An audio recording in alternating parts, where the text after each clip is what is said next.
2.5 కోట్లు సుమారుగా ఎన్జీటీవీ జరిమానా వేసింది అంటున్నారు. చంద్రబాబు గారి ఇంటికి సమీపంలో 100 కోట్ల జరిమానా పడింది. విష్ణు గారు వాళ్ళకి బాగా తెలుసు ఏది అక్రమంగా ఇసుక తరలిస్తున్నందుకు ఎన్జీటీవీ వేస్తే 100 కోట్ల జరిమానా ఏమో అది అసలు పెద్ద ఇష్యూ కాదు.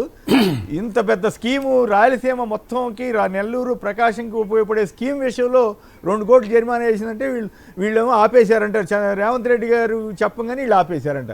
కనీసం రేవంత్ రెడ్డి గారు చెప్పిన దాని మీద ఎందుకు ఖండన ఇవ్వలేకపోయారన్న దానికి సమాధానం దొరకట్లేదు. విష్ణు గారు మీ విశ్లేషణ ఏమిటి చెప్పండి.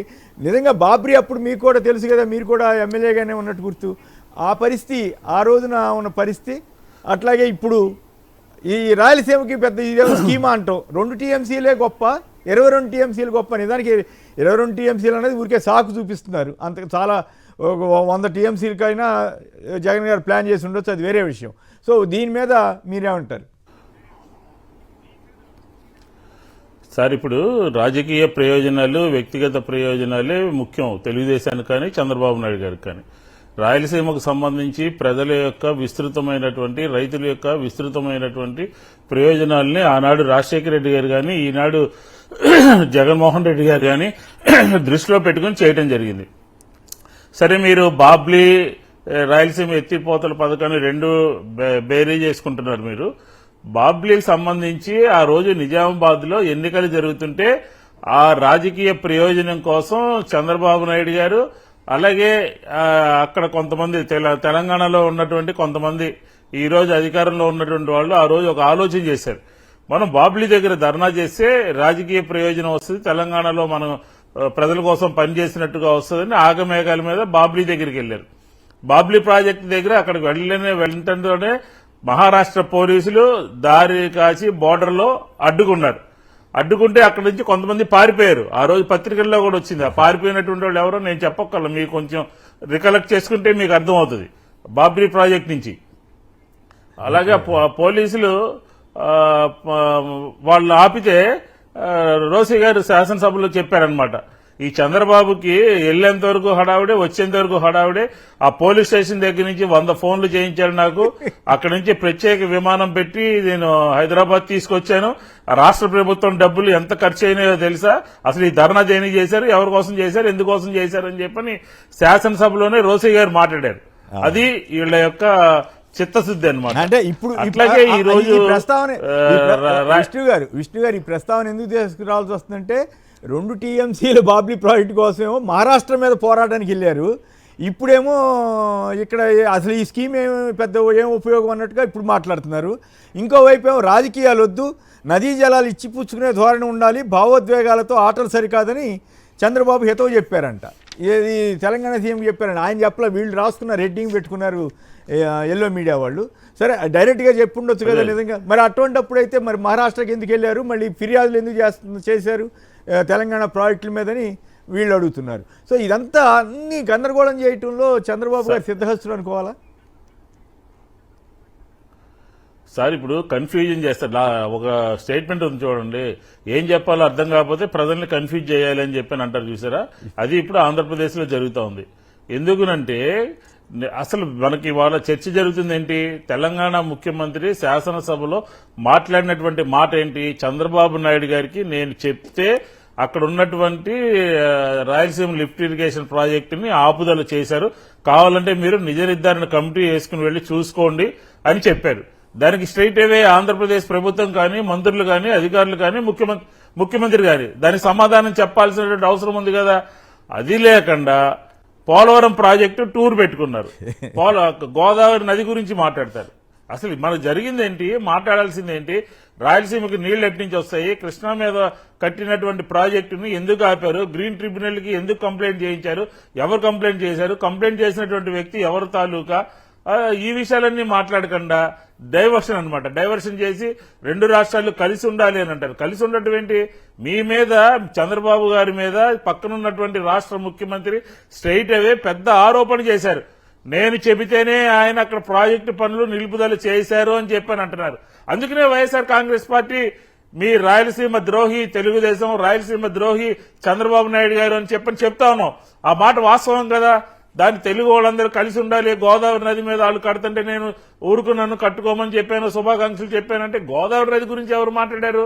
ఈ రోజు మాట్లాడుతుంది కృష్ణా మీద కట్టినటువంటి కార్యక్రమం, దాని గురించి మాట్లాడాలి. మన పక్కన ఉన్నటువంటి ముఖ్యమంత్రి మీ మీద మాట్లాడినటువంటి మాటలకి ఆంధ్రప్రదేశ్ ప్రజలకి సమాధానం చెప్పాల్సినటువంటి అవసరం ఉన్నది కదా. అవి మాట్లాడకుండా ఏ ప్రాజెక్టులు కట్టాను, ఏదేదో చేశాను, కానీ పోలవరం విజిట్ ఎందుకు పెట్టుకున్నారు? డైవర్షన్ కోసం పెట్టుకున్నారు. ఆ పోలవరంలో అంబటి రాంబాబు మాజీ ఇరిగేషన్ మంత్రి గారు చెప్పినటువంటి మాటలకి ఇప్పటి వరకు ఈ ప్రభుత్వం వచ్చిన తర్వాత 3-4 సార్లు అడిగారు. మీరు దాని మీద ఏదైనా సమాధానం చెప్పారా? దాని మీద ఏదైనా వివరణ ఇచ్చారా?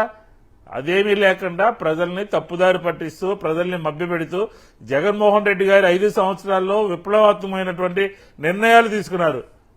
రాయలసీమ ప్రజలకి దాహార్తిని తీర్చాలి, రైతులకి నీళ్లు అందుబాటులో ఉండాలి అని చెప్పని 1000 కోట్లు ఖర్చు పెడితే ఈ మంత్రులందరూ ఏం మాట్లాడతారంటే అది ఎప్పుడో జగన్మోహన్ రెడ్డి గారి కార్యక్రమం ప్రభుత్వంలోనే ఆగిపోయిందని, పెద్దిరెడ్డి గారి కంపెనీకి డబ్బులు ఇచ్చారని, లేకపోతే అనవసరమైన విషయాలు మాట్లాడి బుర్రజల్లే కార్యక్రమం తప్ప రాయలసీమ ప్రజలకి మేమున్నాము, మీరు కంగారు పడాల్సిన పని లేదు, తెలంగాణ ముఖ్యమంత్రి చెప్పింది తప్పు, మేము దీన్ని కట్టిస్తాము అని చెప్పిన ఒక్క మాట ఎందుకు చెప్పలేకపోతున్నారు?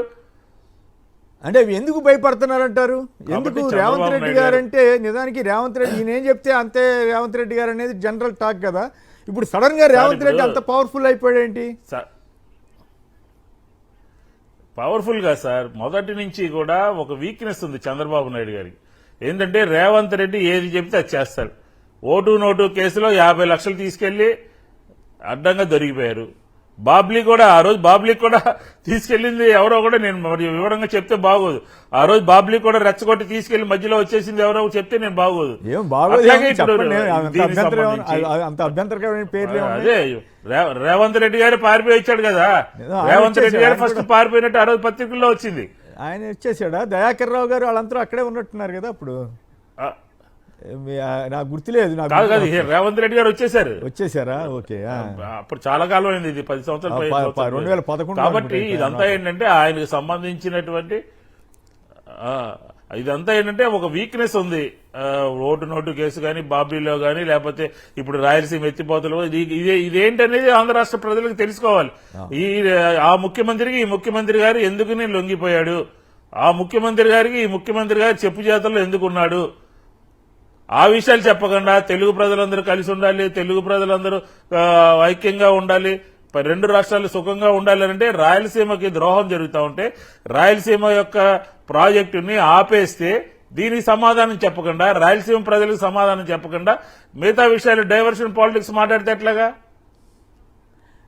అయితే మీకు గుర్తుందా? కాబట్టి స్పష్టంగా ఆంధ్రప్రదేశ్ ప్రజలకి మీరు గుర్తుండే ఉంటుంది ఓటు నోటు కేసు తర్వాత అసలు ఇప్పుడు రాష్ట్రాలు కలిసి ఉండాలి, ప్రజలంతా కలిసి ఉండాలి. హైదరాబాద్లో ఏపీ పోలీస్ స్టేషన్ కూడా పెడతామన్నారు, గుర్తుందా మీకు? సెక్షన్ 8 అనుకుంటా, ఇఫ్ ఐఎమ్ నాట్ రాంగ్. అవును, బాగుంది. ఆ రోజు మహానాడు అయిపోయి మన దీని దగ్గర, మన నాగార్జున యూనివర్సిటీ దగ్గర అక్కడి నుంచి వస్తున్నప్పుడు సందర్భంలో నాకు పోలీస్ స్టేషన్ ఉంది, నేను పోలీస్ స్టేషన్ పెడతాను, 10 సంవత్సరాలు నాకు అక్కడ రైట్ ఉంది, అది ఇదని చెప్పని మాట్లాడారు. కాబట్టి ఏంటంటే అవసరం తగ్గట్టు ప్రజల యొక్క ఎమోషన్ ని వాడుకునేటటువంటి ప్రయత్నం చేస్తూ ఉంటారు. అంతే తప్ప ఆంధ్రప్రదేశ్ ప్రజలకి ఇది నా రాష్ట్రము ఖచ్చితంగా. ఇంకో విషయం ఏంటంటే అది జగన్మోహన్ రెడ్డి గారు చేశారు. తెలంగాణలో కేసీఆర్ గారి ప్రభుత్వం ఉన్నప్పటికీ కూడా పాలకుర్తి, రంగారెడ్డి, దిండి ప్రాజెక్టులు కడుతుంటే అక్రమంగా కడుతున్నారు, మీరు దాన్ని ఆపాలి అని వాళ్ళు రాయలసీమ ఎత్తిపోతల గురించి మాట్లాడితే ఖచ్చితంగా మీరు ముందు దాని గురించి మాట్లాడని చెప్పాడు. రాష్ట్ర ప్రయోజనాలు ముఖ్యమని చెప్పడం జరిగింది. ఆ విషయం మాట్లాడరు. అంతే తప్ప ఇంకొకరికి ఈళ్ళు అయిపోతే ఎట్లాగా, ఇంకొకళ్ళు మన రాష్ట్ర ప్రయోజనాలు తాకట్టు పెట్టి వదిలేస్తే ఎట్లాగా?